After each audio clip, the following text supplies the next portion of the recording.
నెల రోజుల ముందు ప్రత్యేకంగా యాగం చేయించి వేమిరెడ్డి ప్రభాకర్ రెడ్డి గారిని, వేమిరెడ్డి ప్రశాంతి రెడ్డి గారిని దైవం పాదాల చెంత ఆది దంపతులని కీర్తించిన నల్లపురెడ్డి ప్రసన్నకుమార్ రెడ్డి గారు ఈ నెల రోజుల్లో ఏమైందండి?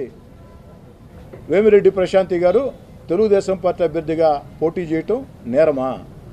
మరి నెల రోజుల ముందేమో ఆది దంపతులు, నెల రోజుల తర్వాత ఏమో మరొకటే కనపడుతున్నారా? ప్రసన్నకుమార్ రెడ్డి గారు పద్ధతి మార్చుకోండి.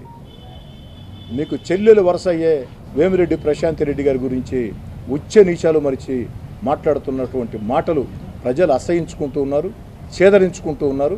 దానివల్ల ఇంకా దారుణంగా, అంటే మీ కళ్ళ ముందు ప్రశాంతి రెడ్డి గారు అభ్యర్థి అవుతూనే మీ కళ్ళ ముందు ఓటమి స్పష్టంగా కనపడింది.